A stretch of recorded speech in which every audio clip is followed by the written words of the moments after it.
బిర్యానాకు, దాల్చిన చెక్క, లవంగాలు, ఒక 3 యాలకులు, షాజీరా, ఇంకా స్టార్ పువ్వు, ఇంకా టమాటా ముక్క. ఇది పాయాక ఒక పాయ కడుక్కొని రెడీ పెట్టుకోవాలి. చింతపండు, టమాటా మిక్సీ పట్టి పక్కన పెట్టుకోవాలి. పాయ పోపునేసి బాగా మగ్గిన తర్వాత అప్పుడు ఈ చింతపండు, టమాటా సూపు తగినంత పోసుకోవాలి. మంచిగా కడిగి పెట్టుకోవాలి. నల్లగంట గీస్తావా? అవుతుంది. వాళ్ళే మంచిగా శుభ్రం చేస్తారు అక్క. ముందు ఆయిల్ వేసుకో. ఆయిల్ కూడా ఎక్కువ ఉండవద్దు, పాయకి మిడిల్గా ఉండాలి. తర్వాత దాల్చిన చెక్క, స్టార్ పువ్వు, మంజేసేసి యాలకులు, లవంగాలు, షాజీరా, 2-3 పచ్చిమిరపకాయలు వేసుకొని అవి కొంచెం దూరంగా అయిన తర్వాత ఉల్లిపాయలు వేసుకోవాలి. ఉల్లిగడ్డ మొత్తం వేసుకున్నాం. సగం ఉల్లిగడ్డ, పెద్దదైతే సగం, చిన్నదైతే ఒకటి మొత్తం వేసుకోవాలి. పోకపోతే పాయ ముక్కలకి పట్టదన్నమాట. తర్వాత పాయ వేసుకోవాలి. కొద్దిసేపు. ఎన్ని కాళ్ళకాయ? 5 పాయ ముక్కలు 5. పాయ మగ్గిన తర్వాత కొంచెం అల్లమా,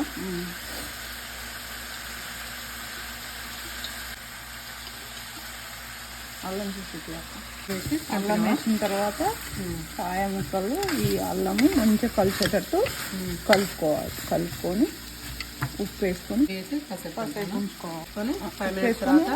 కారం వేయాలా?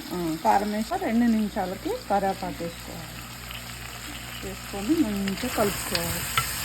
ఇంకో ఫ్రై అయిపోతుంటుంది, చూసుకుంటేనే అర్థమవుతుంటుంది పాయ ముక్కలు ఫ్రై అయిపోయినట్టు.